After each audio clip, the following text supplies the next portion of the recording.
ถ้าฟังอยู่ตั้งบ้านก็ได้บุญเนี่ยสาดาการเฮาเปิดหับนะการเฮาเปิดก็เหมือนภาชนะที่มันข่มฝนตกมาตอนใดมาตึมเขาอะนะแต่ถ้าเฮาง่ายไปการเฮาง่ายไปก็โอ้สิ่งที่มันเคยฟังก็ได้ฟังไปนะสุสังละพะเตปัญญังฟังโดยดีก็ยอมเกิดปัญญาเกิดจากการฟังเด้อ เอาละตัวไปอุณากะ จะทำกิจกรรมกันเด้ออย่างว่าตั้งเมืองฝางเนี่ยหลวงพ่อเมตตาทำหลวงพ่อไปกดทำน้ำมนต์ ทำน้ำมนต์ประสวดมนต์เนี่ยนะเป็นน้ำมนต์พุทธปูชาศรัทธาก็ทาหับน้ำมนต์น้ำพระพุทธมนต์ที่หลวงพ่อพระครูสุจิตานุรักษ์เปิ้นได้ทำน้ำมนต์นะแล้วตุลุงนี่ก็จะได้ยกวัดมาบ้านทำกิจกรรม เป็นปูจานก็ได้ ปูจานโซข้าวก็เดี๋ยวก็เป็นปลงเดี๋ยวเป็นเก่านั้นเดี๋ยวเป็นนายกเองอะนะศรัทธาญาติโยมถ้าพร้อมแล้วปูจานไปอุ่นนักเอาวาไปเลยเอาโยงขันเกี่ยวต่างสามพร้อมกันเนี่ยลงเนอะ นะมา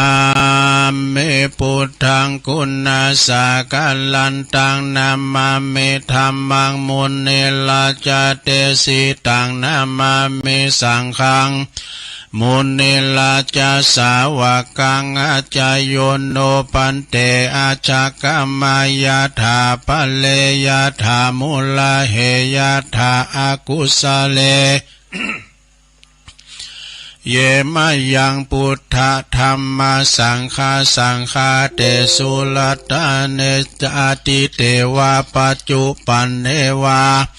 อวิวายติวะลาโหวากายเยนาวาวาจายาวามนัสสาวาปะมะตังวาอากาลวังวาอากาสิมหาติสวายาธาธัมมังปฏิกาโลมาเตสังโนพันเตปุตตติลัตตันนัปตยังอนุกัมปังอุปตยาอาจายังอาจายาโตปฏิกันหาตุคัมมันตุสัพพังโตสังอายาติงสังวัลลิสัมมานาปุณเนวังกัลลิสามาสันจิจโตสังอาสันจิจโตสังสัพพังโตสังขมันตุโนเอาแล้ว จบไปอย่างนั้นแล้วลงเอ้ยเอาต่อไปเขาก็จะได้ซูมาเข้าพิขาหารเน้อว่าพร้อมกันไปเลยนะมาเมตุปะบุภาลาจาตาเนโอตานาภิกาหาลาตาเนสหปาลิวาลาตาเนวัลลาตาคินาเยกายะตัวเลวจิตัวเลมโนตัวเลสันจิจัปปมาเตนาวาอาสันจิจัปปมาเตนาวากายะกัมเมนาวาวจิกัมเมนาวามโนกัมเมนาวาอติตาโตสังปัจจุปันนโตสังสัพพังโตสังขมันตุโนตุติยัมปิตติยัมปินะมาเมตุปะบุภาลาจตาเนโอตันนาภิกาหาลตันเนสหปาลิวาลตันเนวัลตาคินาเย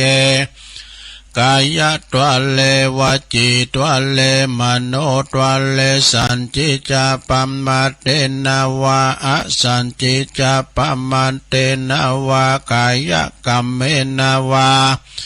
วจิกัมเมนาวามโนกัมเมนาวาอาติตาโตสังปัจจุปันนโตสังสัพพังโตสังขมันตุโนแล้วไปทำอย่างนั้นละลงเอ้ย ตั้งใจกันหน่อยเนอะเอาต่อไปโยงเข่าพระเจ้าเนอะอิมังโอตานาปินดาตานังติลัตานานังสากาจังเตมาปูเจมา ตุติยัมปิอิมังโอตันนาปินดาตานังติลัตตานานังสักกัจจังเตมาปูเจมา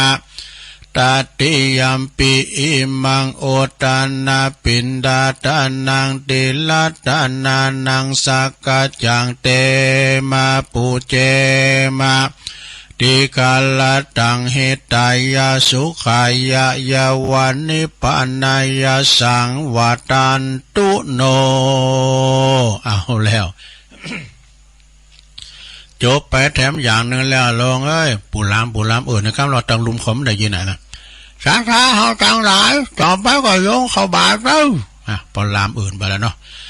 สาธุโอกาสะโอตันนาปินดิปาตังทานังนิปานาปัจจโยโหตุโนนิจัง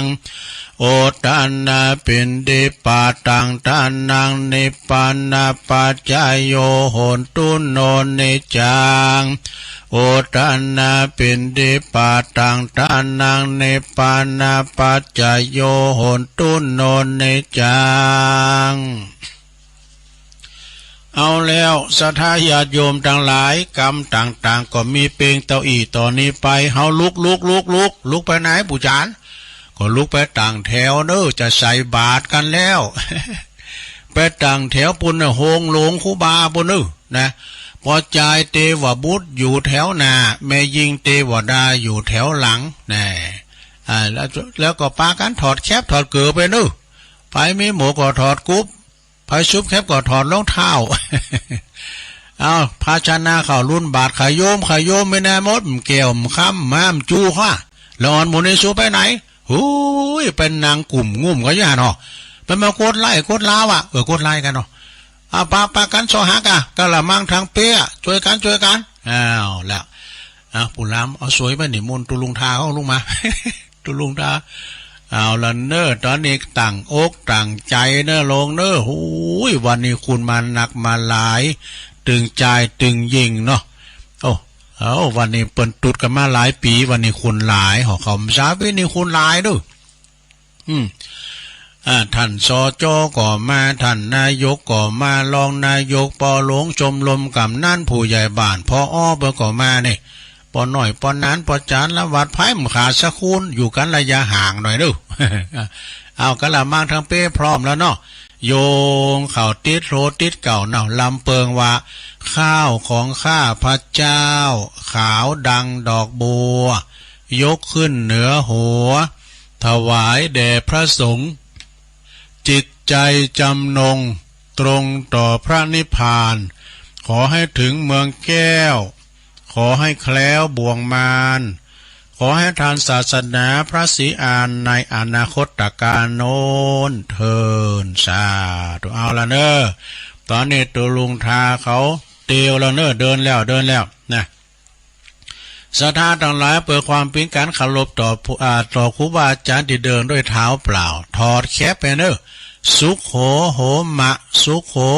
มะไปใจเนอจะไปโอการเงียบนะครับโอ้เขารุ่นบาทเขารุ่นเพื่ออาทิตย์ตุลุงทาเบียมีไหนขยมโอ้ขใจนะถอเข้าใส่กระสอบก้านี่ถอเข้าใส่กะละมังทางเปกว่าประกบเลยคุณมาหลายตัวเจ้าพระนายมีหน่อยเดียว มันสมดุลกันเอาใส่เข้าบาทกันไปเตียวไปจนสุดปลายนะโอ้ไข่นักใต้ไปเนอนักตั้งหัวหน่อยเนอตั้งใต้ในลูกหลาโคฮอมาดูโอ้ไปบาท2 บาทก็ติ้มบาทแล้วในเมื่อว่าครูบาอาจารย์รับบาทมาปิ้นตีเรียบร้อยนะขึ้นอยู่บุญแตนสังนางปิ้นตีเรียบร้อยละศรัทธาเขาเข้ามาในศาลาวิหารเนออ้าวไผที่เขาติ้มมือก่อนล่างที่ก๊อกให้ก็ได้ริมกินให้ก็ได้เป็นอย่างเนอ เอามาทางในจะไปนางพิตีนะกันนางพิตีมาสลุงมันปัดกันนะศรัทธาเนาะเอานางตีไหนตีหันปีหลายน้องนักวันนี้เขาจะได้เริ่มจะได้เริ่มทำพิธีแล้วสงบกันระงับหับปากต่อไปน้อมจิตน้อมใจบินหน้ามาตั้งพระประธานในวิหารศาลาพินตอนนี้ไปก็จะได้เริ่มพิธีละนะ โอ้วันนี้ท่านพอเฮามาเนาะเอาจะได้เจริญปอนอาจจะได้ขอท่านพอมาเป็นประธานในการจุดเทียนถูกปูชาพระรัตนตรัยนะเอาปูล้ำจุดเทียนชนวนตั้งมั่นไว้ก่อนเนาะเอาละเนอสถาฮอนเนอน้อมจิตน้อมใจเนอเจริญขอเจิญท่านพอคงเฮนเฮาได้เป็นประธานในการจุดเทียนถูกปูชาพระรัตนตรัยทุกท่านประนมมือเด้อในเมื่อว่าท่านพอคงเฮนเฮาจุดเทียนถูกปูชาพระรัตนตรัยปิ้นติเรียบร้อยผู้ช่วยเกณฑ์ขันศีลหืออันตุลุงทากรรมนะเอาละเนาะเมื่อทุกอย่างเรียบร้อยปูจานว่าไปเลยมันลาแล้วไฟใหม่ร้องเข่าต้มเต้นเหมือนขาเพื่อจะไปการกันอยู่เอาเลยนะเอาละเนาะตอนนี้ไปเนื้อสดาญาติโยมดังหลายอีปอยแม่เขาต่างอกต่างใจกันนี่เอาเต้นะเอาจะได้อาราธนาศีลแล้วก็หับศีลกันเป็นลำดับต่อไปเนอะมะยังพันเตติสาลเนนะสหปัญจศีลานิยาจามะตุติยัมปิมะยังพันเตติสาลเนนะสหปัญจศีลานิยาจามะตติยัมปิมะยังพันเตติสาลเนนะสหปัญจศีลานิยาจามะนะโมตัสสะภะคะวะโตอะระหะโตสัมมาสัมพุทธัสสะนะโมตัสสะภะคะวะโตอะระหะโตสัมมาสัมพุทธัสสะนะโมตัสสะภะคะวะโตอะระหะโตสัมมาสัมพุทธัสสะพุทธังสรณังกัจฉามิธัมมังสรณังกัจฉามิสังฆังสรณังกัจฉามิตุติยัมปิพุทธังสรณังกัจฉามิตุติยัมปิธัมมังสรณังกัจฉามิตุติยัมปิสังฆังสรณังกัจฉามิตติยัมปิพุทธังสรณังกัจฉามิตติยัมปิธัมมังสรณังกัจฉามิตติยัมปิสังฆังสรณังกัจฉามิติสรณคัมมานังนิธิตังปานาติปาตาเวละมะเนสิกขาปะตังสมาติยามิอะตินนาทานาเวละมะเนสิกขาปะตังสมาติยามิกาเมสุมิจฉาจาลาเวละมะเนสิกขาปะตังสมาติยามิมุสาวาทาเวละมะเนสิกขาปะตังสมาติยามิสุราเมรยะมัชฌะปมาตฐานาเวละมะเนสิกขาปะตังสมาติยามิอิมานิปัญจสิกขาปทานิสีเลนะสุขติงยันติสีเลนะโภคสัมปทาสีเลนะนิพุติงยันติตัสสมาสีลังวิโสทะเยสาธุสาธุสาธุ เอาแล้วศรัทธาญาติโยมต่างหลายตุลุงก็ปั้นศีลไปปินตีเรียบร้อยรักษาไว้ดีๆนะลงเด้อไปเสียมันหายถ้ามันหายก่อมปิ้นยังเสาหน้าตุลุงก็มาปั้นแถมอันเนาะปินธรรมดารักษาไว้ศีลเป็นอาภรณ์ที่งดงามเด้อศรัทธาถ้าไผมีศีลนี่นะผู้นั้นจะมีสุขมีความสุขตลอดปีตลอดวันตลอดเดินเด้อถ้าว่าเฮามีศีลเนี่ยอยู่ร้อนห้อนตุกเด้อศรัทธาเนาะนะฉะนั้นมีศีลหาประดับจิตประดับใจไปนะเอาละตอนนี้ไปศรัทธาญาติโยมทั้งหลายขอนิมนต์ตุลุงทาสวดอันนี้ครับเนาะสวดยังมาก็สวดอันเนี้ยสวดนกยุงพญานกยุงทองได้ก็เอาตอนนี้ไปจะได้สวดพญานกยุงทองเนอะลงเด้อพญานกยุงทองเนี่ยเปิ้นจะไปออกสอดลาหากินในเถินในป่านี่นะเปิ้นจะต้องสวดบทนี่เนอะซะเนี่ยโมหปริตเนี่ยหรือว่าทำบทสวดอุตเตอเปเนี่ยนะตุลุงยะวาไปกับเนอะซะเนี่ยอุตเต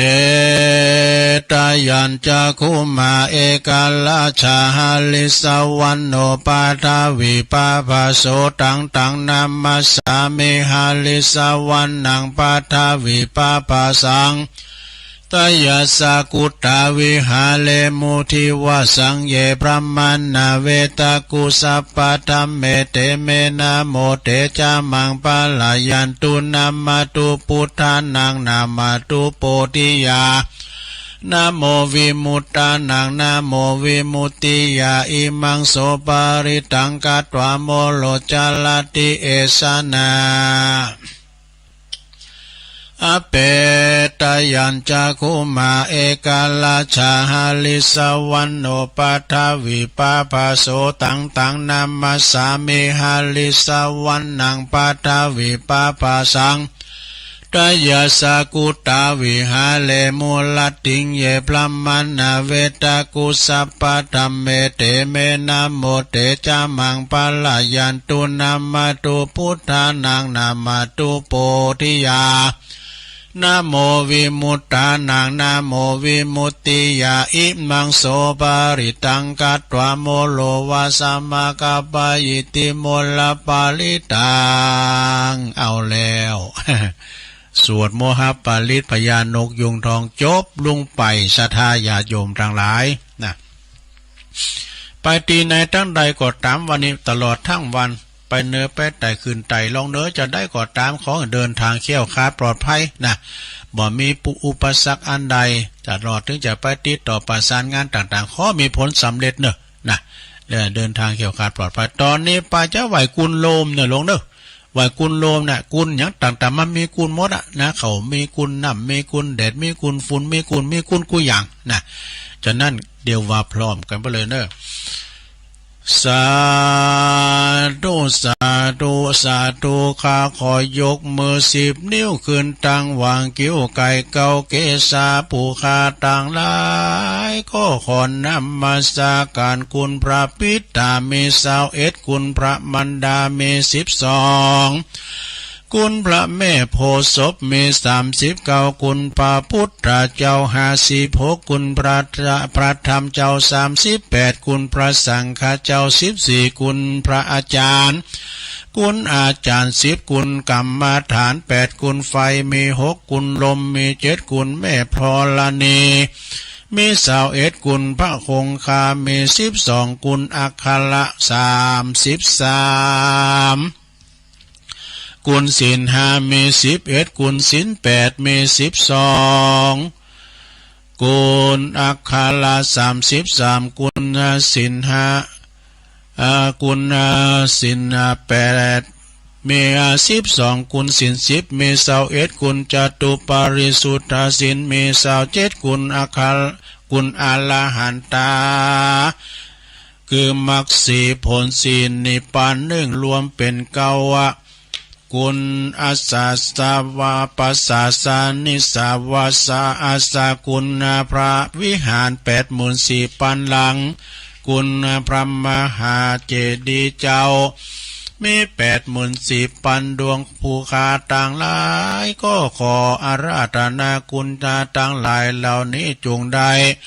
มาเป็นสอยประดับสำหรับกายอันพระเสริฐเมื่อภูคาเจ้าต่างหลายได้ดับจิตเสียงชีวิตในสังขารปีใดเดือนใดวันใดยามใดคืนใดดังอันก็ดีผู้คาต่างหลายก็ขออาราธนาคุณเจ้าต่างหลายจงมาเปิดประตูพระนิพพานคือเวียงแก้วแก่ผู้คาต่างหลายแด่เดินนิพพานะปัจจโยโหนตุโนนิจังนิพพานังปาลามังสุขังเอาแล้วไหวกุลโลมเนาะก็เรียบร้อยไปต่อไปเนี่ยครับดูแผ่เมตตาเนอะคำนี้นะจะแผ่เมตตาแล้วก็อีตั้งอย่างกินจิปินลำดับต่อไปการแผ่เมตตานี่ก่อนจะแผ่ให้สัมภสัตทั้งหลายเขาแผ่ให้ตัวเก่าห้อยก่อนเด้อแผ่ให้ตัวเองก่อนว่าพร้อมกันไปเลยอาหังสุขิโตโหเมขอให้ข้าพระเจ้ามีความสุขนิทุกโหเมปราศจากความทุกข์อเวโรโหเมปราศจากเวรอภยาว่าพร้อมกันไปเลยสัพเพสัตตาสัตว์ทั้งหลายที่เป็นเพื่อนทุกข์เกิดแก่เจ็บตายจงมีความสุขกายสุขใจรักษาตนให้พ้นจากทุกภัยทั้งสิ้นเถิดเอาแล้ว อันนี้เป็นอันกำแผ่เมตตาเด้อเนาะเอาต่อไปเอาเป็นไทยอะไรทำไมหน่อยนะเนาะสตานะข้าพระเจ้าขอตั้งจิตอุทิศผลบุญกุศลนี้ไปให้ไพศาลถึงบิดามารดาครูอาจารย์ทั้งลูกหลานญาติมิตรสนิทกันคนเคยรักเคยชังแต่ครั้งไหนขอให้ได้ในกุศลผลของฉันทั้งเจ้ากรรมนายเวรเทพเทวันขอให้ท่านได้กุศลผลนี้เถิด เอาแล้วสถาญาติโยมทั้งหลายนะการที่ว่าเฮาได้วากรรมต่างๆเนาะตั้งแต่โยงเข้าบาตรกรรมสังต่างๆทั้งหลายเนี่ยสถาญาติโยมมันเป็นการที่ว่าย้อนความจำเขาด้วยเนาะต่อไปเอาเป็นเมืองกรรมนะสถาเอาเป็นเมืองคือจะได้สวดแผ่เมตตาเนอะแบบพื้นเมืองเนอะอย่างกินจีนะเอาเกมน้ำยาด้วยเนอะ ในนี้นะอิตังทานากัมมังเนปานาปัจจโยโหนตุโนนิจังอิตังศีลากัมมังนิปานาปัจจโยโหนตุโนนิจังอิตังภาวนากัมมังนิปานาปัจจโยโหนตุโนนิจังยังกินเจกุสลังกาตาปังกัมมังสเปเหกาเตเหกาตังปุญญังโนอนุโมตันตุสุนันตุโพนโตเยเตวะอัสสมิงฐานเนอาติกาตาติกายุกาสัตตาหนตุสัพพสัตตาสุขีอัตตานังปาลิหาลันตุมาตาปิตาสุขีตาหนตุตุขะปะมุนจันตุสัพเพยาติกาสุขีตาหนตุตุขะปะมุนจันตุสัพเพอัญญาติกาสุขิตาหนตุตุขะปะมุนจันตุสัพเพปิสาสัพเพยาขาสัพเพเปตาสุขิตาหนตุ ทุกขปะมุนจันตุสัพเพนาคาตาสุขิตาหนตุทุกขปะมุนจันตุสัพเพเทวาสุขิตาหนตุตุขะปะมุนจันตุสัพเพอาจาริยุปัจจายาสุขิตาหนตุตุขะปะมุนจันตุสัพพสัมปติโยชมิชันตุโวเอาแล้ว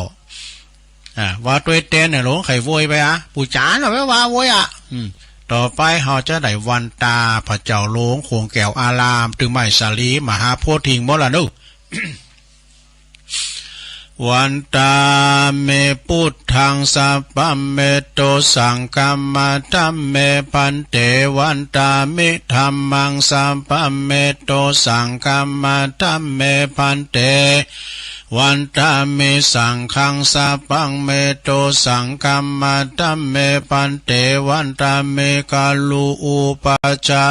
จาริเยสัพพังเมโตสังฆัมมะธัมเมพันเตวันตามิกัมมัฏฐานังสัพพังเมโตสังฆัมมะธัมเมพันเตวันตามิอารัมเมปัตตสิมายังสัพพังเมโตสังฆัมมะธัมเมพันเตวันตามิเจติยังสัพพังสัมปัฏฐานเนสุมปะละตินติตาสัลลิลาธาตุมหาโพธิงพุทธรูปังสักกะลังสัตตนาคโลเกเทวโลเกปรัมมาโตเกจมปูติเปลังกาติเปสัลลิลาธาตุโยเกสาธาตุโยอัลลาหันตาธาตุโยเจติยังกันตะกุติงจตุรสีติสาหเสตัมมะกันเตสะเปตังปาตาเจติยังอาหังวันทาเมสัพพโสอาวันตาหลงจบไปแล้วต่อไปบินหน้ามาดังครูบาอาจารย์เมตุลุงทาปินเก้า เอาจะได้สุมากาลาวะครูบาอาจารย์เนอหมอพลุงเนอว่าวันตาหน่อยพร้อมกันไปเลยวันตาเมพันเตสาปังอัมปัลลาตังกัมมาธัมเมพันเตมายากาตังปุญญังสามินาอนุโมดิตาปังสามินากาตังปุญญังไมหังตาตาปังสาธุสาธุอนุโมทาเมจัตตาโลธรรมาวัฏันติอายุวันโนสุขังปลังสาธุสาธุสาธุอ้าว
ญาติโยมต่างหลายวันนี้เป็นวันเสาร์เฮาทำกิจกรรมยกวัดมาบาทก็เป็นอันเสร็จพิธีไปลำดับตอนนี้ไปเขาก็จะได้เทศนำเทศธรรมบรรยายเนาะ ก็เป็นธรรมบรรยายเปิ้นว่าตายแล้วจะไปไหนนะเป็นอันทำสาธโวก็มีนะอันนี้นะตายแล้วจะไปไหนแต่อันนี้เป็นธรรมบรรยายของตุอุ้ยหลวงปู่บุญปันปุญญธรรมโมวัดแม่โป่งดอยสะเก็ดปุ้นเด็ดสะกอยเป็นมอบหมายถวายตัวลุงมานะก็มันเป็นข้อความที่ว่าเนื้อหาสาระของธรรมนี่เกี่ยวกับแปดดังเกิดแก่เจ็บตายไม่ได้ประมาทเอื้อกะสระญาโยมเนาะเป็นคติธรรมเตือนอกเตือนใจเฮาจะดี ก็น้อมนำมาเสนอให้ศรัทธาได้ฟังกันเป็นลำดับไปก็มีนักหลายอ่ะซะนะการเฮาว่าต้องการทำผูกนันไปเสาะไปคูนหามาดื่มปะกันเฮาต้องการเดี๋ยวก็ปะไอ้น่ะเนาะเหมือนกับทำของปนานปอจันนันปันอินมาศเนี่ยก็จะได้คูนหาโดยท่านอาจารย์สมเพชรปัญญาโนวัดป่าไผ่บ่อทองก็ดีแม่กิมลังที่เปิ้นถวายแม่แต่หนังสือหนังหาก็ดีเนาะที่เปิ้นปิ้นปรับที่เปิ้นปิ้นคติธรรมแต่ก็เปิ้นส่งมาทางอินเทอร์เน็ตพองกายเนาะ ก็สิ่งที่มันปิ้นอันความหูเนาะก็เอามาน้อมนำมาเสนอสำหรับศรัทธาญาติโยมทั้งหลายได้สดับรับฟังกันนะอันนี้มันเป็นฟังตีง่ายสถานต้นได้เปมต้นได้สรุปอ่ะมันเป็นกรรมมีในตัวแล้วนะอย่างทำสาธโวนเขายังมาบรรยายสรุปนำกรรม แต่อันนี้ก็เป็นธรรมเดียวว่ามีในตัวมีเปิดอ่างอิงเอาบาลีมาแล้วก็เขาก็เตียวไปตามธรรมลำดับไปตามแปลคำแปลของบาลีไปก็คือวัตถุประสงค์นี่ก็เบอร์เหอหู้ถึงคติติกรรมเป็นว่าเป็นเรื่องกรรมจำแนกสัตว์ทั้งหลายให้เป็นไปต่างๆนะเบอร์เหอหันโตดของการสร้างอกุศลกรรมเบอร์เหอเกิดวิริยะอุตสาหะในการสร้างกุศลกรรมเปิดหวังนะเป็นว่าเปิดหวังผลอันสูงสุดคือพระนิพพาน เอาละไปอู่ยาวด้วยแต่เวลาแล้วก็จะว่าทำกันเน้อลงเน้อ ก็อันนี้เป็นเตดในงานสาปนกิจศพสมมติว่าเป็นงานศพงานสาปเจ้าทำอีเป็นเตดเนาะก็จะได้เตดกันต่อไปอ้าวต่างอกต่างใจฟังไปรับไปในลงเด้อนะโมตัสสะภะคะวะโตอะระหะโตสัมมาสัมพุทธัสสะนะโมตัสสะภะคะวะโตอะระหะโตสัมมาสัมพุทธัสสะนะโมตัสสะภะคะวะโตอะระหะโตสัมมาสัมพุทธัสสะขัพพะเมเกอุปชันตินิระยังปาปะกัมมิโนสักขังสุขิติโนยันติปรินิพพันติอนาสวาติก่อนณโอกาสบัดนี้ตนตัวแห่งตุลุงก็จักได้แสดงพระธรรมเทศนาพันนาถึงสัตุธรรมคำสอนขององค์สมเด็จพระชินวรสัมมาสัมพุทธเจ้าเนื่องในงานชาปนกิจเพื่อจะลองศรัทธาความเจอปัสสาทะความเลื่อมใสแล้วก็ส่งเสริมสติปัญญาเพิ่มพูนกุศลแด่ท่านเจ้าภาพตลอดถึงญาติสนิทมิตรสหายที่ฮักใครกันทั้งหลายเนาะการบำเพ็ญบุญทักษิณานุปทานคือการทำบุญอุทิศให้แก่ผู้ที่ตายไปถือว่าเป็นหน้าที่ของญาติสนิทมิตรสหายที่เปิ้นมีความหักมีความเคารพนับถือมีความอาลัยต่อกันก็จะต้องจัดแจงจัดทำให้ถึงให้สุดกำลังศรัทธาญาติโยมเพราะว่าอันนี้ถือว่าเป็นโอกาสสุดท้ายที่เราจะได้ทำสิ่งที่ดีๆเพื่อผู้ตายได้นะเป็นการแสดงออกซึ่งคุณธรรมอันเป็นพื้นฐานของคุณดีคือความกตัญญูกตเวทิตาดังสุภาษิตที่ว่า นิมิตตังสาธุรูปานังกตัญญูกตเวทิตาความกตัญญูกตเวทีกตเวทิตาปิ้นเคืองหมายของความเป็นคุณดีเมื่อว่าเฮาต่างหลายผู้อยู่เบื้องหลังนะมาละลึกนึกถึงคุณงามความดีที่ผู้ตายเนี่ยนะเปิ้นได้กระทำไว้ทั้งแก่ตนเองและก็สังคมให้แก่สังคมชนหมู่มากแล้วเนาะทั้งทางดวงเป็นว่าทั้งทางตรงและก็ทางอ้อมก็สมควรอย่างยิ่งที่เขาจะได้ตอบแทนคุณของตันโดยการทำบุญทักษิณาอุทิศบุญกุศลส่วนกุศลอันนี้ติดตามส่งไปให้แก่ดวงวิญญาณของผู้ตายศรัทธาญาติโยมหากผู้ตายหู้ได้หู้โดยวิธีญาณวิธีจิตใดๆแล้วก็จะได้มาอนุโมทนานะอนุโมทนาหับเอาโสดบุญกุศลติตันทั้งหลายอุทิศถึงไปแล้วยอมสำเร็จด้วยปัตตานุโมทนาใหม่คือบุญอันสำเร็จโดยการอนุโมทนาบันดาลให้ผู้ตายประสบสุขสมบูรณ์พูนพ้นในสุขติโลกสวรรค์ตามแต่ผลแห่งกรรมของตนเนาะบาลีปัญวานินะลิ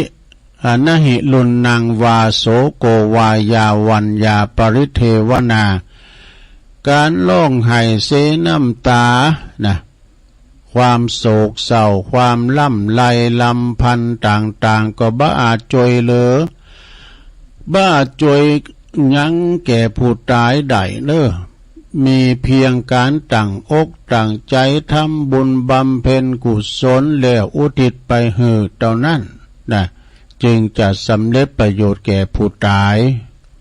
และถือเป็นการแสดงออกถึงความหักความอาลัยที่ถูกต้องโดยสติปัญญาถูกต้องตามหลักธรรมคำสอนในพระพุทธศาสนาเด้อพระธรรมเทศนาที่ได้หยิบยกขึ้นมาแสดงกันในวันนี้ก็เพื่อจื่อเลิงว่าตายแล้วจะไปไหนนี่เท่าที่อาตมาทราบก็ตายแล้วก็ไปที่ป่าหิ้ว อันนี้เป็นคำตอบแบบกำปั้นทุบดินนะตายแล้วจะไปไหนมนุษย์ทุกยุคทุกสมัยต่างก็มีความสงสัยกันอยู่ตลอดเวลามาว่าคุณเฮาเนี่ยตายไปแล้วจะปิ้นจังได้จ้าจะมีการทกเถียงกันเลยมาทำให้ความหันแตกต่างกันพิษสองพวกใหญ่ๆเนอะพวกก็คือพวกที่หนึ่งมีความหันว่าโอ้คนที่ตายไปแล้วก็ศูนย์เนี่ยศูนย์ก็คือหมายความว่าศูนย์หายไปเลยไม่ได้เกิดอีกนี่ตายแล้วก็คือศูนย์นะตายแล้วก็ได้พูดได้เกิดละแล้วก็แถมพวกที่สองคนก็มีความหันว่าตายแล้วก็จะยอมไปเกิดอีก ยอมจะต้องไปเกิดอีกเป็นกรรมทกเถียงกันตีหาบทสรุปบ่ได้นี่ก็คุณที่เพิ่นตายไปแล้วก็จะเกิดอีกหรือไม่ตามคติธรรมต่างพระพุทธศาสนาเพิ่นถือว่าถ้ายังมีเหตุมีปัจจัยเป็นเจื้อทำให้เกิดก็จะได้เกิดอีกนี่นะแต่ถ้าหากว่าบ่มีเหตุบ่มีปัจจัยบ่มีเจื้อที่จะทำให้เกิดก็บ่ได้เกิดอีกทั้งหมด เหมือนกับเมล็ดพืชพันธุ์ต่างๆเช่นเมล็ดข้าวโพดเมล็ดข้าวอย่างนี้เป็นต้นเนาะถ้าหากว่ายังมีเจื้ออยู่จุ่มโดยยางเหนียวอยู่บ่เหี่ยวบ่แห้งนะเมื่อนำไปหวานเพาะปลูกในนาก็มีที่มีน้ำที่มีน้ำพร้อมยอมจะงอกเงยออกหลากออกผลแต่ก็ แล้วก็ออกโห้งนะออกโห้งเข่าเฮือพ้นตามลำดับใดนี่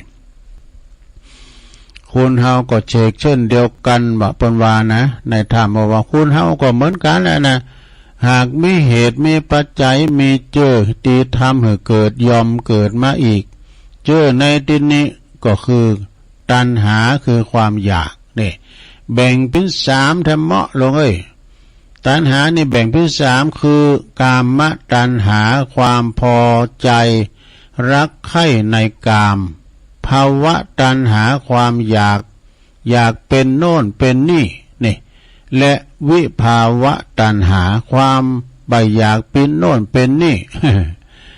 อยากนะเพราะว่าอยากพ้นจากสภาพติตัวเองเป็นอยู่เนี่ยตัณหานี่ตันเปรียบเหมือนยางเหนียวเป็นเจ้อแห่งเป็นเจ้ออย่างดีเป็นเจ้ออย่างดีนะตีทำให้คุณเฮาเนี่ยเวียนว่ายตายเกิดบ่จบสิ้นบ่ฮู้จักจบจนสิ้นหลายภพหลายชาติหลายกับหลายกันว่ะแต่ถ้าหากว่าผู้ใดทำตัณหานั้นเหือดแห้งไป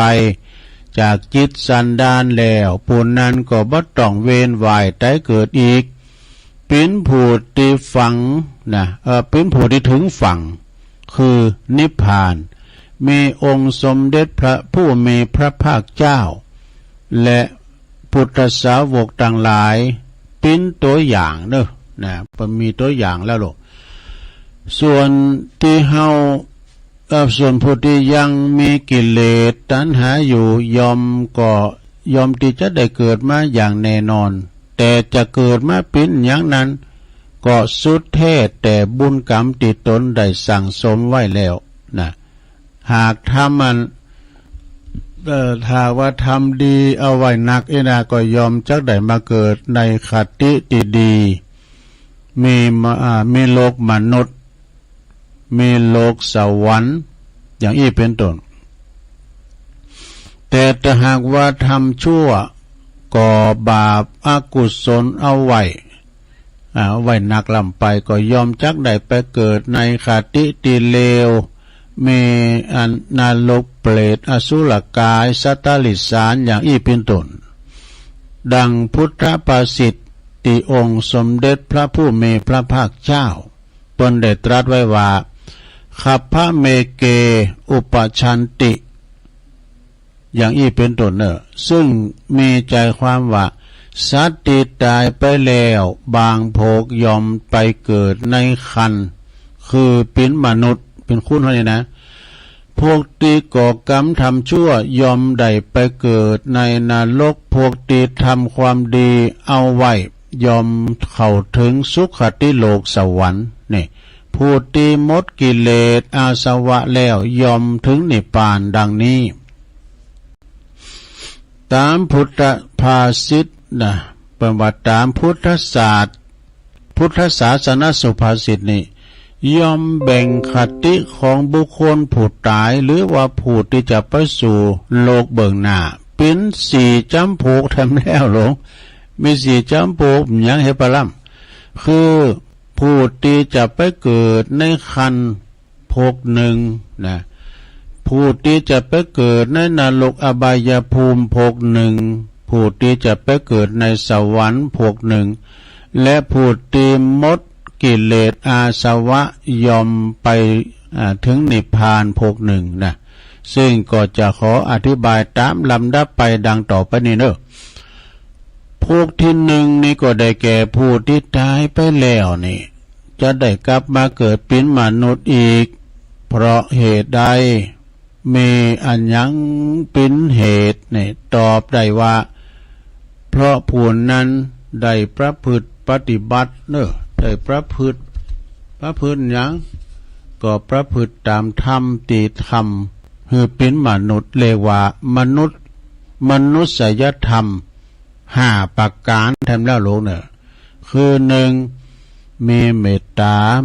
แปลว่าความรักใคร่เอื้อเฟื้อเผื่อแผ่แก่สัมผัสสัตว์ทั้งหลายทั้งปวงงดเว้นจากการฆ่าและก็การเบียดเบียนสัมผัสสัตว์มีชีวิตทุกชนิด มีจิตใจเปรียบเทียบอยู่เสมอว่าเรารักสุขเกลียดทุกข์นี่นะหักชีวิตของตนฉันใดนะผู้แม้ว่าผู้อื่นก็จะหักเช่นกับเรานะก็หักชีวิตเหมือนกันนะบ่ว่าสัตว์น้อยสัตว์ใหญ่มันก็หักโตโกรธตายมันก็หมดเฮายังโกรธตายนะเจ็บไข้ได้พยาธิบ่สบายก็ไปหงยุคหงยาเนาะแล้วเฮาก็แผ่เมตตาไปให้แก่กันนะบ่เบียดเบียนกันเป็นอันนี้เป็นมนุษยธรรมข้อแรกเด้อมนุษยธรรมข้อที่สองก็คือสัมมาอาชีโวหรือว่าสัมมาอาชีวะคือการหาเรื่องสิบในทางที่ชอบนะประกอบด้วยธรรมงดเว้นจากการลักขโมยคดโกงผู้อื่นเลขสิบนี่อันนี้ข้อที่สองต่อไปข้อที่สามเด้อลุงข้อที่สามคือกามสังวรก็ได้แก่การสำรวมในกามยินดีพอใจแต่เฉพาะคู่ครองของตนเท่านั้นนี่นะสาระข้อที่สี่คือมีสัจจะสัจจะคือความจริงใจซื่อตรงพูดแต่คำที่เป็นจริงงดเว้นการพูดเท็จพูดคำหยาบพูดเพ้อเจ้อนะยุยงให้พ้นแตกจากกันก้านี่เรียกว่ากำตีหาสาระบ่ได้ไปติดตายหมายจ้ากาอีนะเนาะต่อไปสุดท้ายข้อที่ห้ามนุษยธรรมข้อสุดท้ายคือความบ่ประมาทเด้อความไม่ประมาทความบ่หล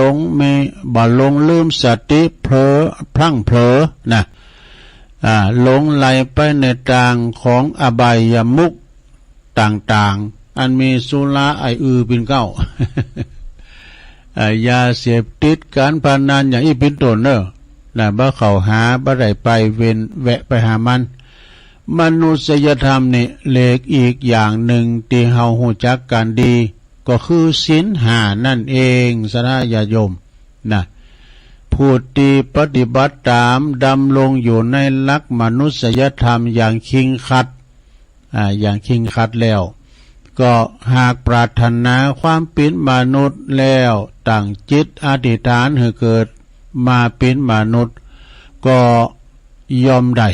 ฉะนั้นพระพุทธองค์จึงตรัสไว้เป็นคาถาบทแรกว่าคัพพะเมเก อุปชันตินะสัตว์บางพวกยอมเกิดในขันดังนี้นะบทบาทคาถาข้อที่สองคำว่านิระยังปาปกามิโนแปลว่าคือพวกที่มีกรรมหยาบจ้าเนี่ยกรรมหยาบจ้ากาขานองยอมไปเกิดในนรกยอมหยาบกรรมหยาบจ้าในที่นี้ก็คือได้แก่การประพฤติชั่วในทั้งทางกายและทางวาจาและก็ทางใจที่เรียกว่าทุจริตประพฤติชั่วทางกายเรียกว่ากายทุจริตมีการฆ่าสัตว์ลักทรัพย์และก็ประพฤติผิดในกามเป็นต้นประพฤติชั่วในทางวาจาที่เป็นเรียกว่าวจีทุจริตมีพูดเท็จพูดคำหยาบพูดส่อเสียดพูดเพ้อเจ้อเนี่ยอย่างนี้เป็นต้นประพฤติผิดประพฤติชั่วในทางใจเรียกว่ามโนทุจริตมโนทุจริตก็มีความโลภอยากได้ของเขาพยาบาทคิดประทุษร้ายคนอื่นนี่นะมิจฉาทิฏฐินี่ก็คือหันพิษจากทำนองครองธรรมเป็นต้นผู้ที่มีความประพฤติทุจริตได้ผิดศีลผิดธรรมนี่ยอมบ่ยินดีในการหืดตานรักษาศีลเจริญภาวนาจิตใจยอมหยาบจ้าสิ่งชั่วร้ายยอมไหลไปสู่จิตใจของเขาเด้อดุดน้ำไหลไปสู่ที่ต่ำฉะนั้นนะยามไก่ตายก็มักจะมีคตินิมิต หันปรากฏคล้ายกับมโนภาพนะเป็นขุมนรกผ่องกาเป็นไฟผ่องกาเป็นสิ่งที่น่าเกลียดน่าโกผ่องครั้นตายไปแล้วก็ยอมไปเกิดในนรกชดใช้กรรมที่ตนได้ทำมาเนี่ยเมื่อว่าเสวยกรรมที่ตนได้ทำหมดแล้วก็หากว่าเศษบาปกรรมยังเหลือก็จะได้ส่งผลให้บุคคลนั้นนะมาเกิดเป็นเปรตทำแล้วอสุรกายทำแล้วเนี่ยหรือว่าเป็นสัตตลิสารอย่างอีต่อไปนะเพราะฉะนั้นตันตีจึงเรียกจึงกล่าวว่าพวกตีมีกรรมชั่วหยาบยอมไปบังเกิดได้เมืองนรกดังนี้นี่ต่อไปจำพวกที่สามเนี่ยคือพวกที่ไปเกิดในแดนสวรรค์ในโลกสวรรค์น่ะมาเกิดในเทพพบุตรพองเกิดในเป็นเทพธิดาพองนะหรือว่าเกิดเป็นพรหมพองตามแต่ผลแห่งกรรมของตนผู้ที่ไปเกิดในโลกสวรรค์นั้นก็ยอมประพฤติตามเทวธรรมเทวธรรมก็คือธรรมที่ทำให้คุณนั้นเป็นเทวดามีสองประการคือหิริความละอายต่อบาปละอายต่อการทำชั่วทั้งปวงเพราะว่าจะเป็นบาปเล็กๆน้อยๆก็มีความรังเกียจดุจบุรุษผู้มีความรังเกียจต่อคูดหลีกไปเสียหือไกลฉะนั้นโอตตัปปะหรอความเกรงกลัวต่อบาปมีความโกรธต่อผลของบาปอกุศลทั้งปวงประดุจหนึ่งบุรุษผู้มีความสะดุ้งหวาดหวาดยังก็หวาดโกรธต่ออสรพิษนี่นะศรัทธาญาติโยมประกาศที่จะเข้าใกล้ชั้นนั่นผู้ที่ปรารถนาเนาะจะได้เป็นเทวสมบัติก็พึงประพฤติปฏิบัติตามแนวเทวธรรมทั้งสองข้อนี้เนอะให้บริบูรณ์เถิดด้วยนะแล้วพึงตั้งจิตอธิษฐานให้ไปเกิดในโลกสวรรค์นั่นยอมจะสำเร็จตามความปรารถนาผู้ที่ประพฤติตามหลักเทวธรรมนี้แล้วเมื่อว่าไก่จะรับชีพก็ดีนะคตินิมิตยอมมาปรากฏหือหันเป็นประสาทพองกานี่เป็นวิมานที่จะได้เสวยและที่สวยที่งามวิมานที่สวยงามพองกาหันนางเทพอักษรพองกานี่แล้วก็เมื่อตายไปแล้วศรัทธาญาติโยมยอมไปจุติในโลกสวรรค์ดังเนื้อความเนาะแห่งบทบาทคาถาที่สามว่าสักขังสุขติโนยันตินี่สัตว์ที่ทำดีแล้วยอมเข้าถึงสุขติโลกสวรรค์ดังนี้นี่ต่อไปจำพวกที่สี่เนอะคือผู้ที่ผู้มีอาสวะกิเลสสิ้นแล้วยอมถึงนิพพานนี่กล่าวคือผู้ดำเนินตามอริยมรรคมีองค์8ประการมีสัมมาทิฏฐิเป็นตนกระทำให้แจ้งซึ่งอริยสัจสี่คือทุกข์สมุทัยนิโรธมรรคดับอาสวะกิเลสให้หมดไปจากสันดานนะบ่มีเหตุบ่มีปัจจัยบ่มีเจอที่จะทำให้เกิดอีกจึงต้องนิพพานเนาะนิพพานอันเป็นสุขที่ประเสริฐแท้บ่มีสุขอื่นยิ่งกว่าดังสุภาษิตที่เป็นว่านิพพานังปรมังสุขขังนิพพานเป็นสุขอย่างยิ่งนี่ศรัทธาญาติโยมทั้งหลายผู้ที่ตายไปแล้วนี่ศรัทธานะเนี่ยตายแล้วไปไหนนะผู้ที่ตายไปแล้วท่านกล่าวว่าเป็นผู้ที่หมดโอกาสที่จะทำคุณงามความดีเพราะว่าอาจจะฟื้นคืนชีพ บ่อาจจะฟื้นคืนชีพมาทำความดีได้อีกเพราะฉะนั้นแล้วศรัทธาถลาบได้ที่เฮายังมีชีวิตชีวาอยู่นะถือว่ายังมีโอกาสเนอะยังมีโอกาสที่จะทำความดีเอาไว้เพื่อเป็นทุนหนุนส่งให้เฮาให้ตนเองสู่สุขติดีหลังจากที่ลาลับดับ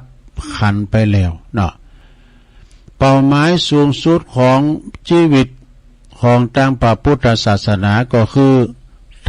การทำให้จิตสงบสุขเนาะจิตของเราสงบสุขปราศจากกิเลสอาสวะนะ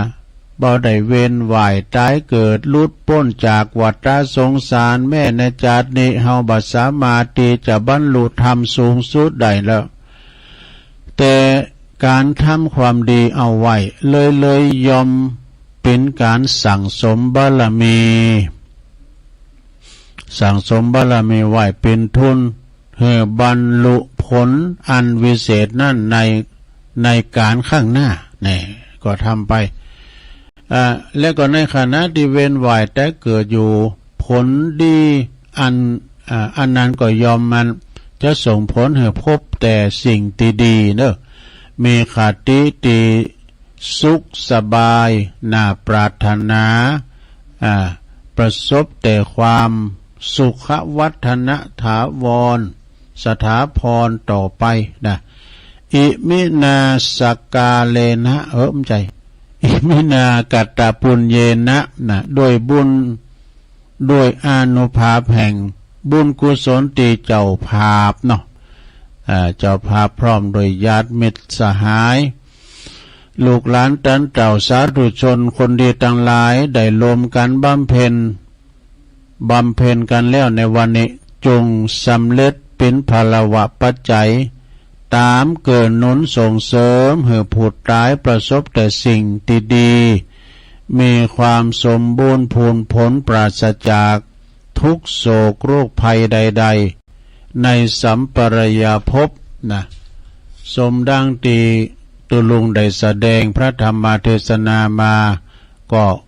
หันว่าพอสมควรแก่กาลเวลาก็จะขอสมมุติหยุดที่ลงปรุงไว้เพียงเท่านี้เอวังก็เมด้วยปกาละชนีสาตุสาตุสาตุจบลงไปลงรับไปแล้วก้านะกันตีหกเลิงตายแล้วจะไปไหนตายแล้วจะไปไหนก็เป็นธรรมของตัวอุ้ยเนอะหลวงปู่บุญปันปุญญธรรมโมเจริญอายุมาแล้วได้อยู่94 ปีแล้วหลวงปู่นะเก่ายางเข้า95แล้วดูหลวงปู่มีสติมีศีลจำดีเปิ้นก็ฟังรายการครูบาอาจารย์กูตุนกูองนะเปิ้นก็โทรมาเป็นบางบางเวลาเปิ้นอยู่วัดแม่โป่งดอยสะเก็ดปุ่นเนอต้องขอกราบขอบในเมตตาขอบคุณในเมตตาบารมีธรรมหลวงปู่ตุอุ้ยเขาตัวเนอะหลวงปู่บุญปันปุญญธรรมโมเนาะจบลงไปเอาปอนหลวงปู่กันเนอะเอาปอนกันตึงหลงตึงหลายนะปอนทำหลวงปู่เนอะก็ขอให้หลวงปู่มีอายุมั่นยืนยาวปราศจากทุกโศกโรคภัยมีสุขภาพพรรณนามัยสมบูรณ์แข็งแรงเนอะอยู่กัมจูปูชาวรพุทธศาสนาไปเหิงเมื่อนานเนอหลวงปู่เนอร้อยสาวสัพพิติโยวิวัจจันตุสัพพะโลโกวินาศตุมาเตภวัตวันตรายโยสุขีติคายุโกภวะอภิวาตานาสีลิสนิจังวุตตาปจายโนจัตตาโลธรรมาวัตันติอายุวันโนสุขังปะลางเอาแล้วว่าวันนี้นี่ก็เป็นนั้นวันเสาร์ยกวัดมาบ้านแล้วก็เอาทำตุ้ยมาเตะแถมอีกมีทำหลายอยู่เด้อสดาเด้อหลายเจ้าอยู่ที่เปิ้นมอบไม้ถวายว่ามาให้ตุลุงอ่านให้สดาได้ฟังนะพระธรรมคำสอนขององค์สมเด็จพระสัมมาสัมพุทธเจ้านี่หลากหลายเนอะศรัทธาญาติโยมอย่างเปิ้นว่านะ ธรรมะของพระพุทธเจ้าเหมือนกับในป่าเนี่ยลืมไปแล้วยังก็เป็นธรรมะหมดสดาบางตันบางคุณว่านี่ตุลุงเชิมสัญญาณน้อมนำเอาท่านพระอาจารย์ชินวรชินวังโสนี่นะปนวัดโสปนเตธรรมมหาวินบากเราโมนจังหวะในการเดินธรรมบนก่อโมนหรอพวกอยู่จังหวัดพะเยาบุเนี่ยสดาวัดโสนี่นะเยอะก็หลากหลายสดาเนาะอันนี้เปิ้นเตดแบบเน่อนั่นแหละเปิ้นเต้นได้อธิบายสักกรรมเวลามันหมดสักวันก่อนก็เอากรรมบทสรุปมาให้ฟังเนาะสดาเนาะบทสรุปเปิ้นสำเร็จนะอย่างเงี้ยเปิ้นครูบาอาจารย์เปิ้นเตดทำนะเปิ้นบทสรุปเนี่ยตุลุงมาฟังโมนดีนะอาจารย์หลวงพ่อพระครูสังวรศรีลาภิลากาท่านพระอาจารย์พระครูสังฆลักษณ์ธนอัตกาเนี่ยนะเปิดอธิบายท่านพระครูวรธรรมนาถหลายตุนหลายองค์สมณเณรเอาหลักปัญโยนันเขาก็เนี่ยนะเปิ้นเตดแล้วเปิ้นก็จะได้บรรยายสรุปเนื้อธรรมเนื้อหาสาระธรรมอย่าตัวลุงเน้มไข่จางเด้อนะไม่ขี้ลืม มันอย่างท่านมาลายโผล่ในจางอยู่กะ ตัวลุงทาเนี่ยมันไข่หูจะนั่นสดาญาติโยมทั้งหลายเนาะ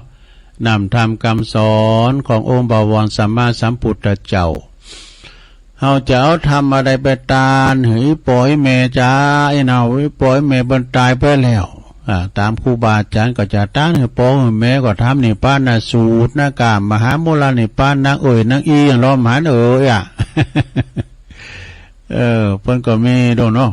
แล้วก็ทำมหาวินบากาทำมาลายโพดโลกาอินาสธาก็ตานไปเถอะนะสัพพะทานนังธรรมะทานนังชินาติการเหตุทำเป็นด้านชนาการทำบุญคุอย่างนะตานนำตานทำไปพร้อมไปกดด้านโคแถมพุทโธสทาญาโยมมิหันเตอตุลงไปเตทำเปิ้นตานสเตอริโอกำนี่ละมึงเอ้ยตอนนั้นยังหนุ่มอยู่โลสเตอริโอมีตู่ลำโพงไว้ด้วยสมัยนั้นก็พุทโธเครื่องเสียงนี่ยังมิดนักได้ตาแหละเพราะว่าปูจานเน่งแสนขาทุอันนี้เปิ้นปูจ้าคืนปูจ้าคืนในเช้านะก็การปันป้อนทำพยายามให้จะดีนะก็เฮ้ยสระมันก็เป็นอย่างเนาะตานแล้วก็ปูจ้าคืนตานยังก็ตามเถอะเฮาต่างอกต่างใจอันใดที่เปิ้นหักเปิ้นหุมเปิ้นดึงตานโด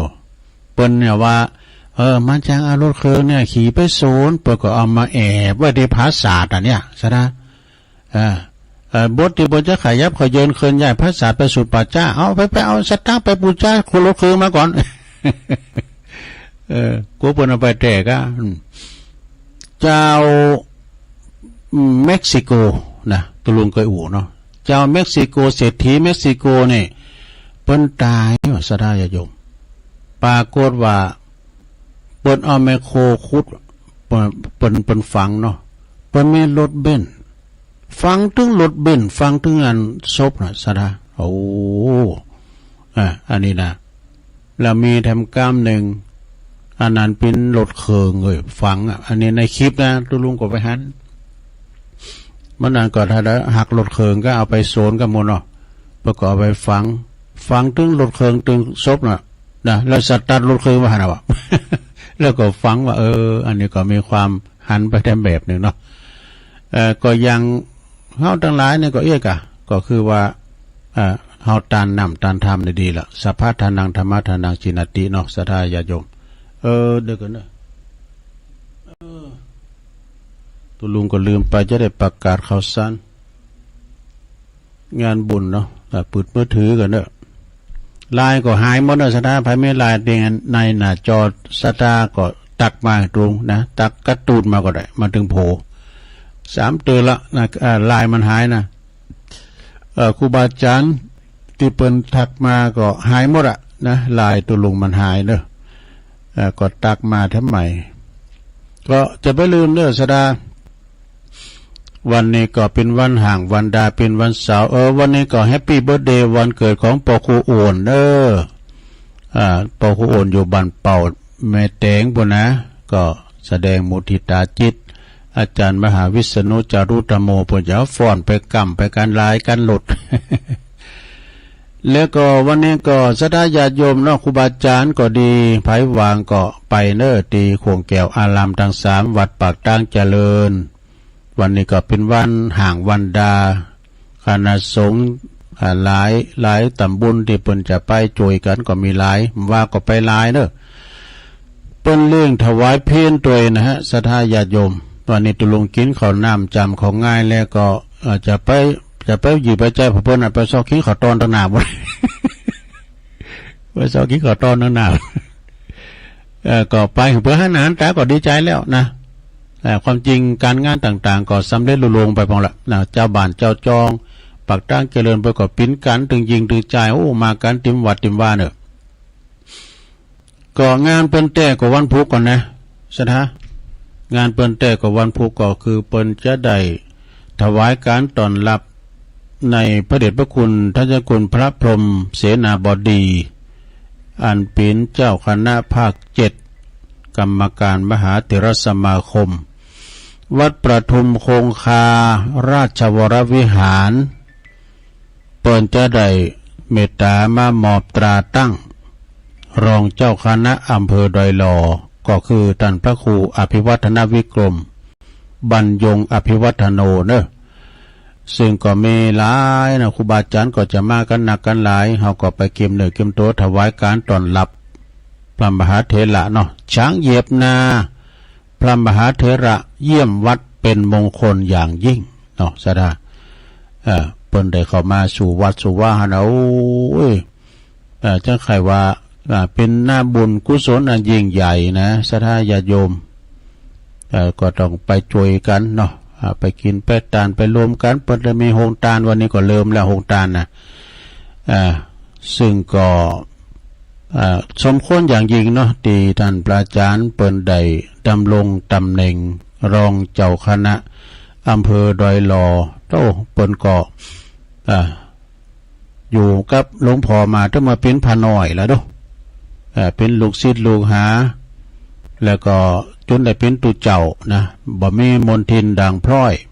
แล้วก็ต่อสู้กับเกี่ยวกับ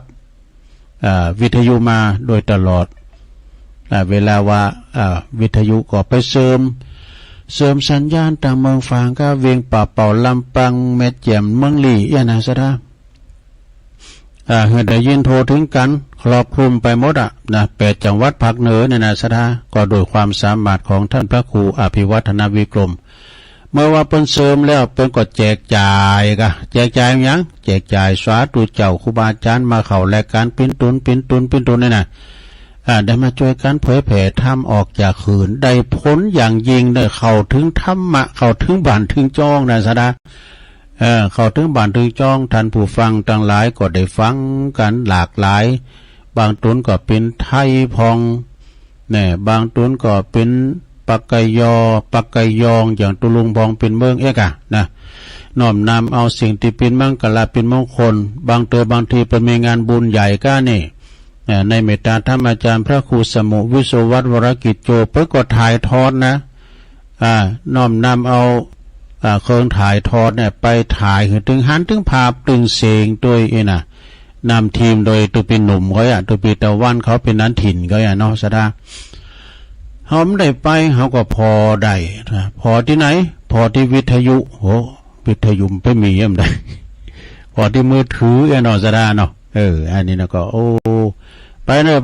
วันนี้วันพุธนี่นะสถามากันตั้งเหมือนว่ารองเจ้าคณะจังหวัดกันแล้วก็ท่านนายกอบจ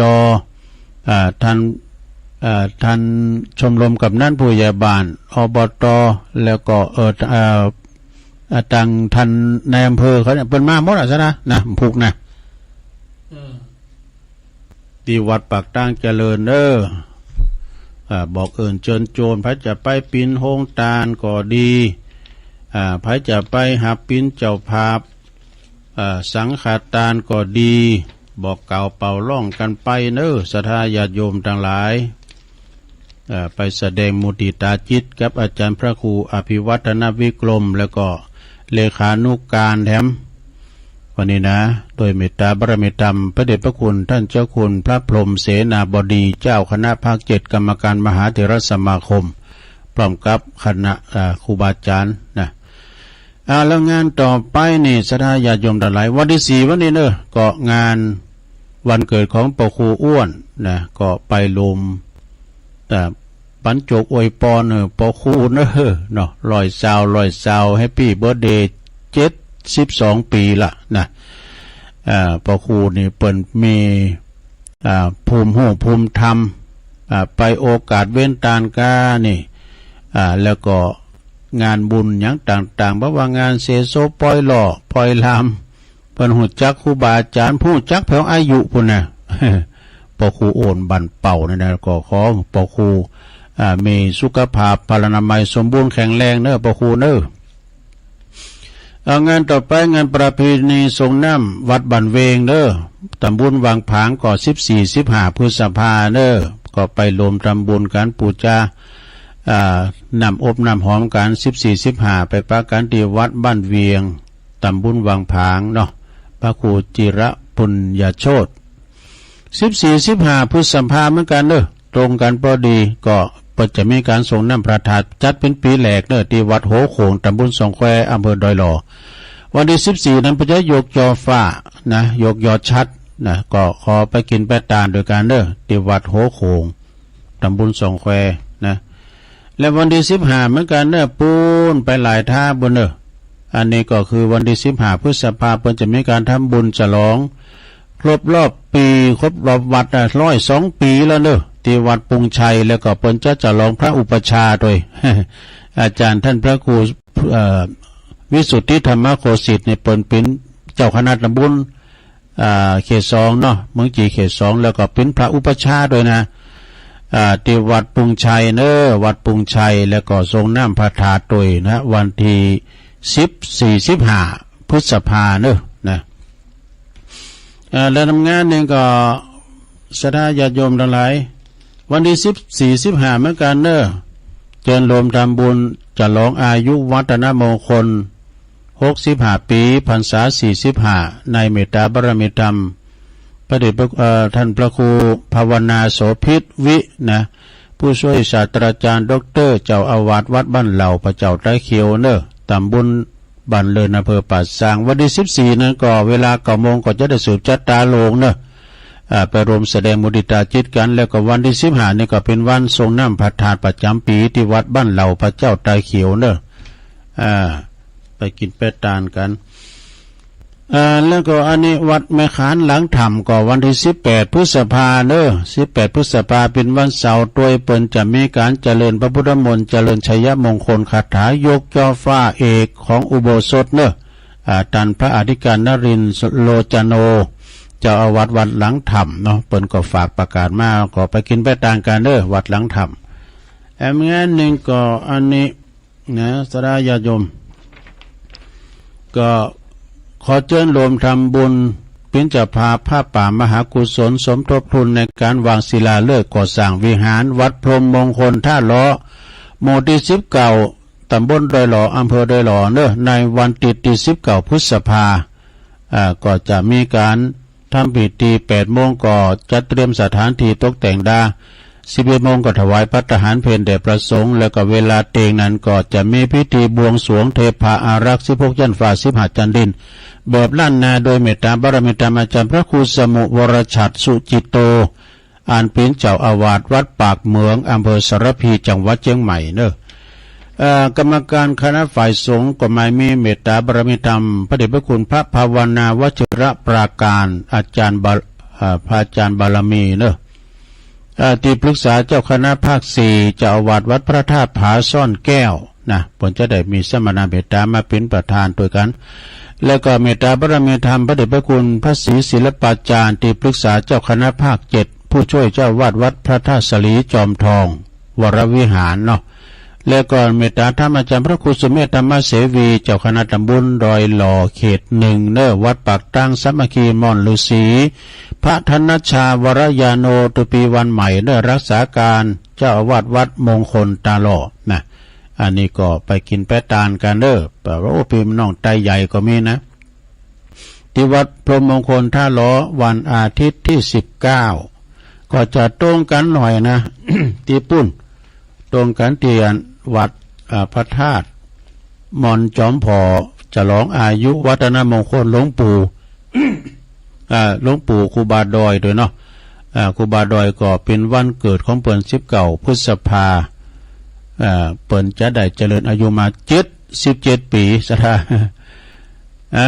และทำงานหนึ่งก็ขอเชิญรวมทำบุญยกยอดฉัตรพระธาตุเจดีย์พุทธศิคีรีอันนี้8-9 มิถุนายนมุกันเนอ8-9 มิถุนายนพุ่งก่อนก็ก้อยประกาศไปเนาะวัดของท่านพระอาจารย์วรรณชัยชยานันโทเปิดใจยกยอชัดวันที่8ก็ทักษิณานุปทานวันที่9ก็มีการยกยอฝ่ายกยอชัดเนาะพระธาตุเจดีย์ไปการลงลายเนอวันที่10นี่ก็ดูเหมือนจะเป็นวันตีประเพณีเนาะประเพณีที่วัดดงนิมิตรนำดิบน้อยแต่วันที่10 มิถุนายนนี่เพิ่นจะเป็นงานนั้นบวงสรวงปอบานทรงน้ำพระธาตุด้วยวันที่29-30ดูเหมือนจะเป็นวัดพระพุทธบาทตากผ้าด้วยแล้วก็วัดสองแควด้วยนะวัดสองแควก็อาจารย์ท่านพระมหายานะสัจจญาโนแล้วก็เพิ่นจะมีการฉลองประเรียนธรรม6 ประโยคด้วยนะแล้วก็จะมีทรงน้ำพระธาตุด้วยนะหลายๆงานอยู่เนื้อสถานเนาะก็ถ้าว่าพิษพลาดประกันได้สุมาภัยตักตั้งลายกับเนื้อโผมาลายพองมาแล้วเนอะแม่สายพินจังซอฟังอยู่เนื้อเจ้าตัวลุงเนี่ยแม่ลุงสายฝนจันกุลนะเพิ่นก็อยู่น้องผาขาวเนอะเจริญปอนแม่ครูเกษณีโดยนะแล้วก็มีแม่สวยไล่กิติวงศ์โดยน้องหานสันสายแม่สวยไล่นี่เปิ้นอยู่น้ำดิบน้อยเนอะดงนิมิตนะพอเล่งสายเขาพอเสียวซับพอเสียวไส้เขาน่ะฟังกันอยู่เหรอ พอเสียวซับนี่มันได้แล้วมันรับดีพอเสียวไส้เพิ่งฟังกุนัดไอ้ดอกแม่แดงอามพรบุญมาปะเนอะอันนี้อยู่ปุ้นเต็นดอกไม้ฟังอยู่เนอะนี่นะแล้วก็มีบรรจงกันทวงศ์พี่ใหญ่ไตโหนำดิบเนอบุญส่งจากลำปางโยมยุพินหอมอลาพี่น้อยฟังจากบ้านแม่โยกฟังจากไฟเห็นชัดเจนดีตุพิชาจากวัดปัตตานไวสาตุปีนะครับเนอท่านพระครูแรมหรือว่าอยู่ปุ้นอันนี้อยู่แม่ทะลบนะแรมนี่นะโอ้อาจารย์นิพนธ์คนโคราชอาจารย์นิพนธ์ในวัดประทาดอยสะเก็ดไวสานะครับเด้อเพิ่นก็ฟังอยู่ตุปีเลินดอยถาดโอ้ไวสาตุปีเนออันนี้ปุ่นฝังอันนี้ควบคุมดูแลพระบาทอุดมนั่นสถานีพระบาทอุดมไวสาตุปีนะครับเนอแม่นี่จากบ้านตาตุมเนอแล้วก็อันนี้โตหนังสือฝรั่งพงตั้งมั่นโดยเนอพงตั้งมั่นโดยก็ฟังอยู่อันนี้ตักตั้งลายเนาะสัทธาญาติโยมไผมีลายก็ตักมาเด้อมันหายไป2 เตอ3 เตอแล้วกันนี้ก็เริ่มโผล่มาแล้วนะเริ่มโผล่มาแล้วเอาแล้วเนาะสัทธาญาติโยมเหลือ10 นาทีตัวลุงก็จะลองเปิดสายสัทธาญาติโยมได้โทรกันเข้ามาเช็คคืนเช็คสายเด้อเอาคุณน้อยเจริญปอนเจ้าข้าพเจ้าเจ้าต่อตะว่าเลยเจ้าขย่าเลยเจ้ามีเฮกูตีขย่านักนะเอาแป้งปุ๋ยก้าดีกว่าเนื้อเจ้าขย่าไปใหม่ขอเอาทงเก้าของกินเลยเจ้าขอเอาแป้งปุ๋ยทำกันได้ก่อเมปอเมอุยเอามาแป้งปุ๋ยดูนายยุดเผาป่าไม้ปีน้องจังหลายเข้าป่ากันไปจะไปเผาเจ้าเป็นเฮินกระจกกอบปิกมาเผาทำมือหมูเอาห่อนใหม่โตดหมูพี่น้องว่าต้องโตดไปคนตีทำลายหมูเฮาเนยเจ้าก็เลยมาห้องปิกมาปีเก่า43 จังถึงวันทำ3 เปิ่นเตอะเอามาปากันข ยะซึ่งวันเอาเป็นปุ๋ยเจ้าลำยองวันละดำนะเจ้าก็ว่าขี้ยืนนี่เจ้าภาษาไทยแปลว่าขยะนะเจ้าสายต่อไปเจริญปอนภาษาเจ้าตะลุงแม่พิมพ์เจ้าขอส่งไปเจ้าแล้วเนอะยินดีนะแม่เนอะเจ้าภาษาเจ้า0899555656เจริญปอนเจ้ากลับไปสาธุตุลุงวันนี้ก็ไม่บุญแห่งวันนั้นนะตื่นขึ้นมาได้ไหวพระฟังธรรมกับตุลุงโอ้แผ่เมตตาโอ้แม่สุเกี้ยวศิลปรสิทธิ์เตี้ยมะนงละปุ่นนะยินดีเจ้าคนฟังกันนักกันได้นะตุลุงเจ้ากลับไว้สานะสาธุสาธุเจ้าโซนไต่ก็มาแล้วนะเจริญปอนเจ้าตุลุงโอ้มื่นเด็กตุลุงเด็กแม่บุญศรีเจ้าโอ้ใช้หน่อยในวันนั้นก็สั่งฮาโลนั่นน่ะลุงหัวเอาให้เกิดเอาคุณหน่อยก็เลยปิดไปไม่ฟังจำคุณศรีอยู่ที่สบายเนื้อตุลุงเนาะตามวัฒนภาพนะแม่มันหอนหล่ำน่ากับห่อนเนี่ยเป็นยังอดเอานอกสักวัน2 วันก็ร่มว่าฟ้าห้องมากระลึงหายแซ่บเนี่ยมันหายไปจากมื่นนั่นตลุงจะทานนี่ดีแล้วพอแปลง100,000ปลายเกินเดี๋ยวเนี่ยชัดเจนแล้วเนาะยินดีเนอะโอ้แม่บุญศรีสร้างเลงเนอะในตุ่นพึ่งเวียงหลงเจริญปอนถึงไอ้ตัวเจ้าตุลุงฟังเองนะเจ้าอันนี้แม่สายทองเนาะสายทองฟังเจ้าสักเจ็ดเจ้าอันนี้หวยการยินดีแม่เนอะสาธุเจ้าเจริญปอน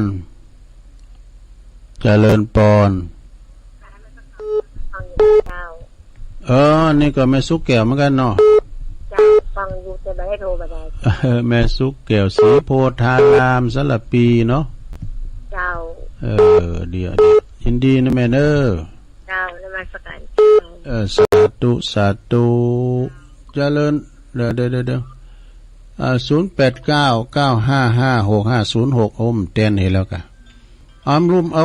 วันนี้ปอบุญตันมาแล้วเจริญปอนไม่สาธุลุงปอบุญตันป่าไร่เนาะ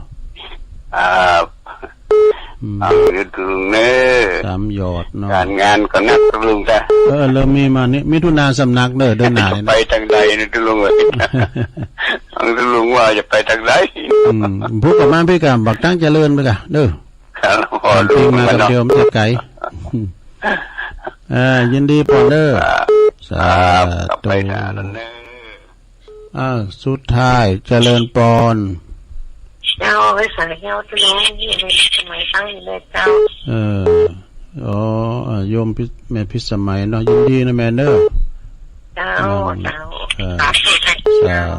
เอาเฮ็ดอีก่อนเนาะ